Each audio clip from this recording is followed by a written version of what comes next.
Welcome to the Daily Reflection Podcast. This is a podcast where we read an inspirational quote from AA literature in the hope that it'll provide inspiration. We also interview members of the recovery community and provide examples of experience, strength, and hope. If you're new to the podcast, welcome. It's great to have you here. Today is January 17th, and Lee M. from Leesburg, Virginia is back. In this episode, she turns the tables on me and interviews me on the daily reflection for today. I hope you enjoy the episode. Lee, welcome back to the podcast. Thanks, Mike. So glad to be here. It's great to have you back. So today we're going to do the daily reflection for the day. Would you like to read it for us? Yeah, so Mike, I've been thinking, I think we need to hear from you. I'm going to do a little switcheroo on you if it's okay. I think what we're going to do is have you read the daily reflection, and then I'd like to interview you if it's okay with you. If you're going to let me take over. Okay. All right. Yeah, I'm down for that. Let's see how this works. You're a good sport. All right. So if you would read the daily reflection. All right. Today is January 17th. Happiness comes quietly.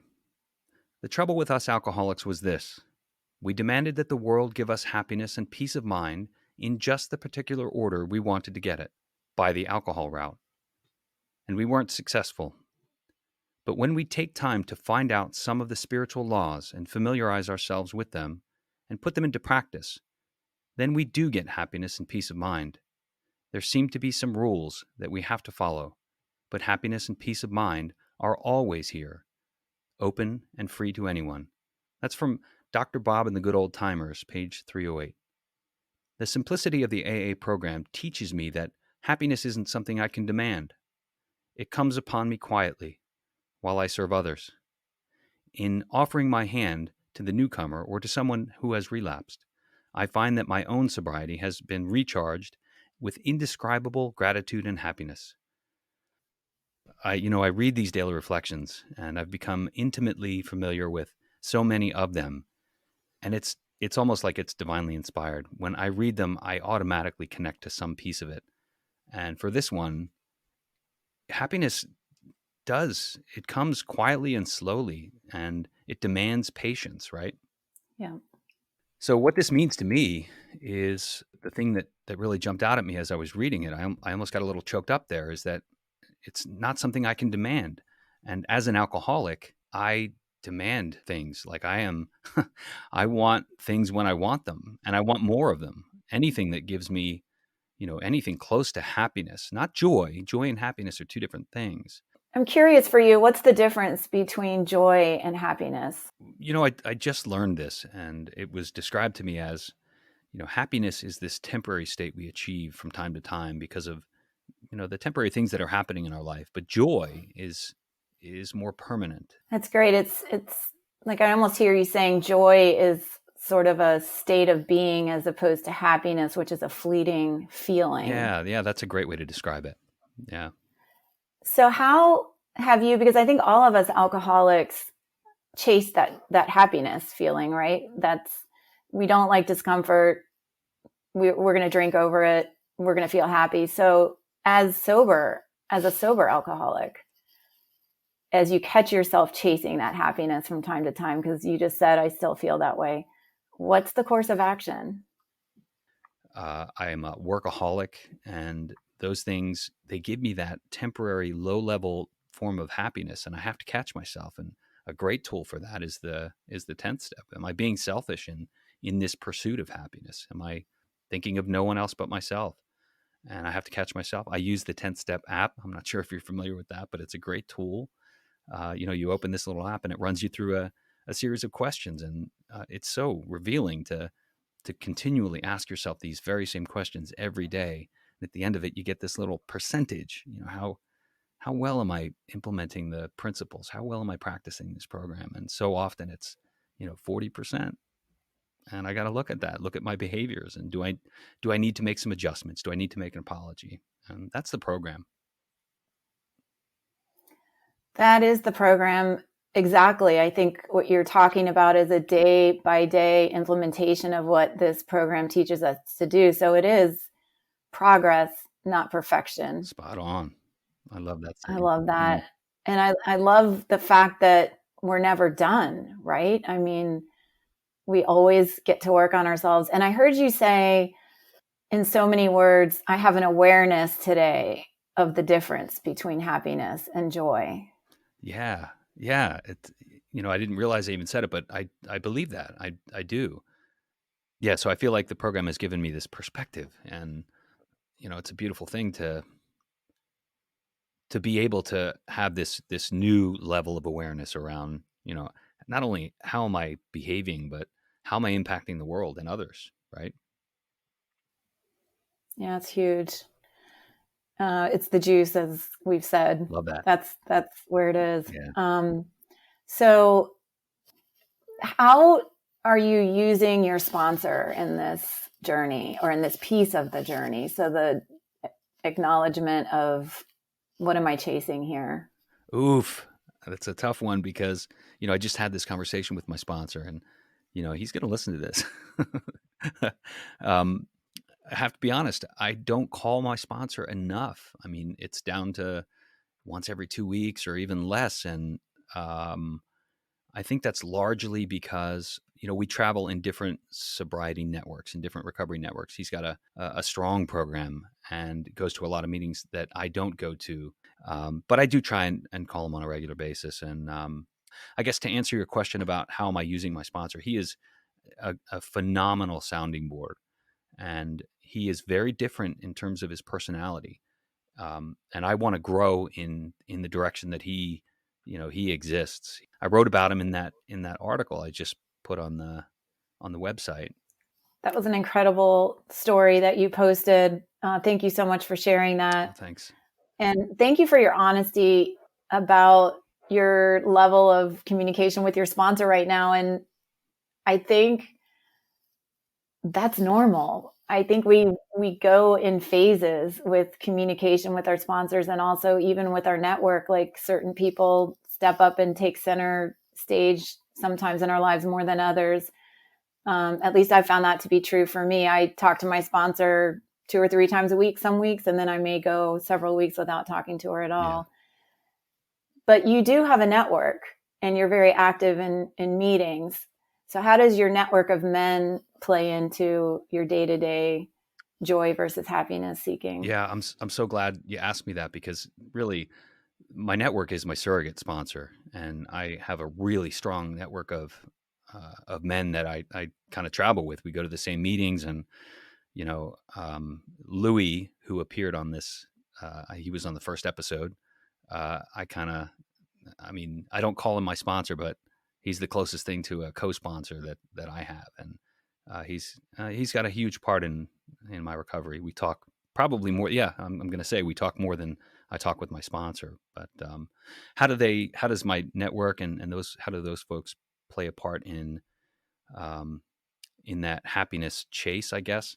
Well, I mean, I think it's, first of all, if you're listening to this and you're wondering how the sponsor sponsee relationship works, you know, you rely and you trust and you open up, and it's not an easy thing to do for an alcoholic, but, it's a thing that saved my life, I think.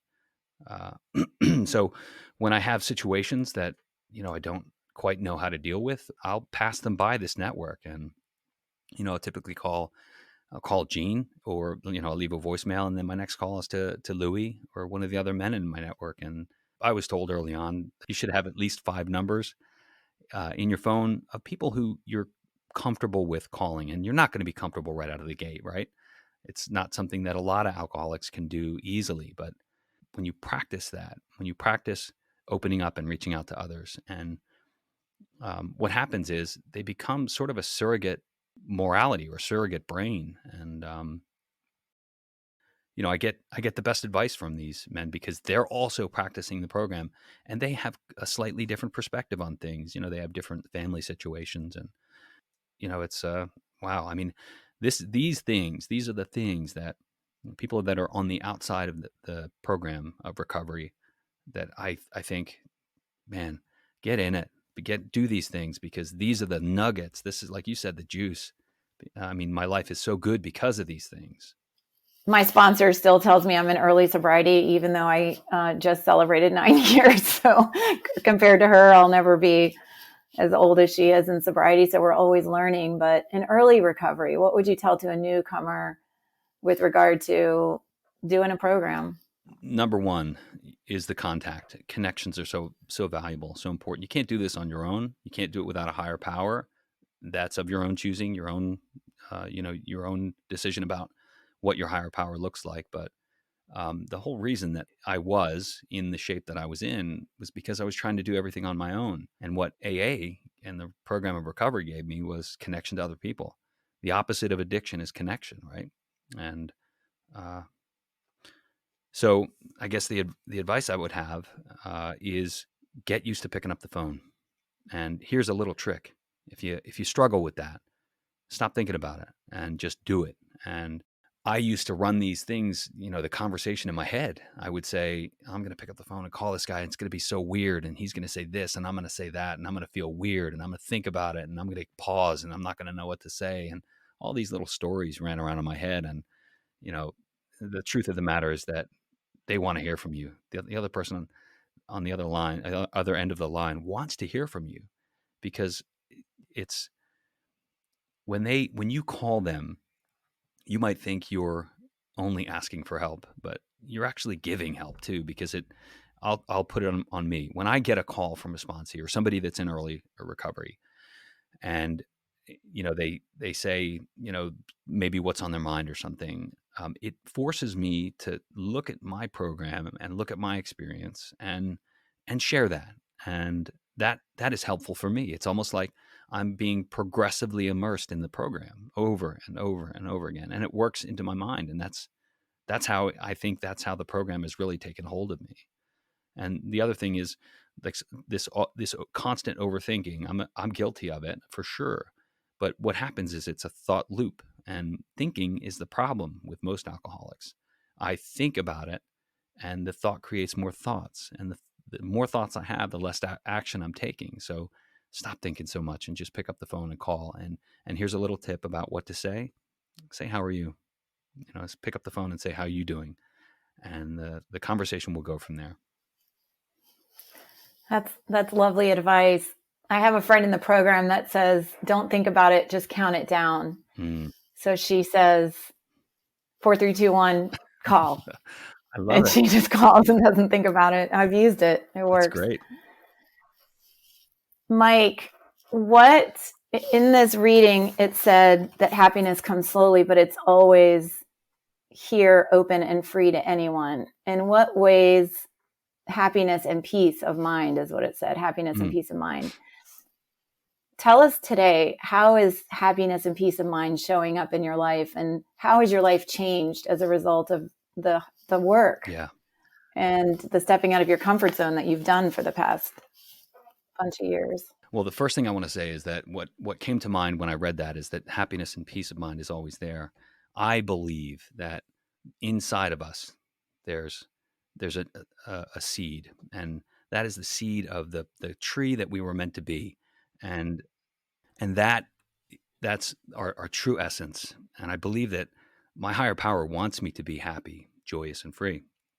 And it's up to me to clear away everything that is not that, right? That is not part of that true essence of my being. And what happens is life clouds, when we get involved in life, and we end up exercising our defects of character, because it's how we're trained. It's part of our environment when we were raised. For me, I'll just keep it in me. I learned ways of being that were not helpful to myself or the people around me. So I lead my life, and I exercise these defects of character. And what I believe is that the universe, the power in the universe that I call my higher power, is always with me and always around me. And when I'm acting in my defects of character without a program of recovery, without principles, I create vibrational frequencies. It's going to sound a little woo-woo, but stay with me for a moment. I vibrate at a frequency that puts me in conflict with those around me, and I'm not in touch. And that manifests itself in I'm unable to look people in the eye, and I'm unable to have conversations, and I'm constantly thinking about what I did and what I said, and me, all these thoughts about myself. And what happens is, when I come into recovery and I learn the program, which teaches me that I need to rely on this higher power, I need to turn my life and my will over, and I need to start thinking about other people before I think of myself. I begin to vibrate at a frequency that's in harmony with the universe. And I vibrate at the same frequency of the people I'm with in the meeting. And it's almost like I can feel that energy. And that is happiness for me. So That's mm, beautiful. I don't think it was woo woo at all. I like it. And it's relatable. I know that feeling of vibrating at the same frequency as everyone around you mm, and everything. And it attracts to us all those things that we wanted when we were out there drinking, all the stuff we were chasing now seems to flow effortlessly toward us. love that. I do too. So talk to me about the stuff. Mm. How has life changed on a granular level for you? One of the difficult things that kept me from really making dramatic changes, really prior to hitting my bottom, was that things looked okay from the outside. Like I had a great job, I was making a lot of money. My wife was still in my life, and my kids were still there, uh, and things looked kind of okay from the outside. So it wasn't really until I hit bottom that I started to really realize that it didn't really matter what things looked like. It The thing that really mattered was what I felt like, and that was really bad. I did hit bottom, and was given the gift of that desperation, and now looking back, um, some things look similar. I have a great job today, from the outside, but what's different is I truly love what I do, and I have deep, deep relationships with people. And, in terms of stuff, like, yeah, there's a lot of good material wealth in my life. I live a life of abundance, but it's the good things, like it's things that really matter. It's not just the car, the job, the wife, it's, you know, it's what they mean to me and how they make me feel. Those things didn't really make me feel good in the past because I wasn't grateful about them. And today I am. That's a major difference. And I just feel so blessed that uh, my career has gone in a really different direction, and I've been given the opportunity to do things that I never would have dreamed of until I got sober. And when I got sober and I began to feel like, these are the things that I want in my life, and this is the way I want my life to be. And I started to envision it. I started to visualize what life could possibly be like. And all of a sudden, I'm not saying this is magic, but I think it's daring to visualize really good things for yourself and not being focused on the outcome, but being focused on helping others, and just moving toward a place where you're going to be helpful to others. What I heard you say was, yeah, I've gotten some awesome stuff, but it's not the stuff that matters. It's the connection to the people, to the job, to the wife, to the friends, to the program that matters to you. And I felt the Yeah. emotion. I felt the Mm. gratitude. Yeah, it's there. And I understand that feeling because I'm right there Mm. with you. Out in the world when we were drinking, we were never Mm-mm. authentic. And today it's pure authenticity. And that feeling of my heart is welling up with gratitude and it's coming out my Mm. eyes. Yeah. it's, Yeah. it's great. It's God, it's God pounding on your heart. But what else do you want to share? Yeah. What I really want people to come away from this with is the possibility. And if you're willing to dive into this program and work these steps into your life and practice them every day. I know the impact that this podcast is having in such a short time because you can see the likes and the comments and the calls and the texts. I don't know that you really fully absorb the enormity of what what you're doing. And I know that you just kind of thought to do it one day, and here you are doing it. And it's the gift of sobriety. I found that it's really not even about us.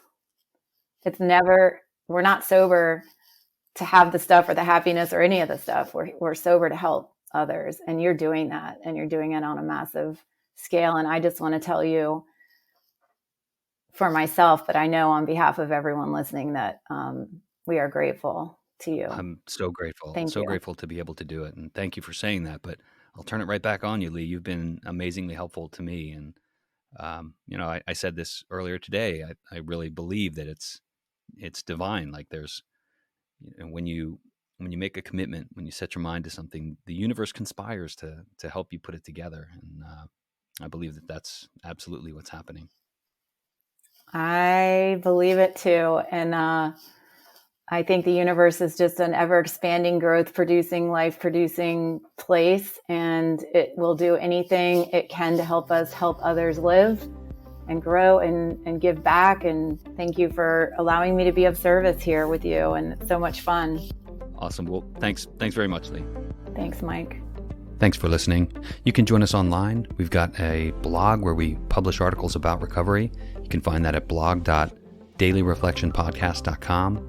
Join us on Facebook at facebook.com/groups/dailyreflectionpodcast. Have a great day, everyone.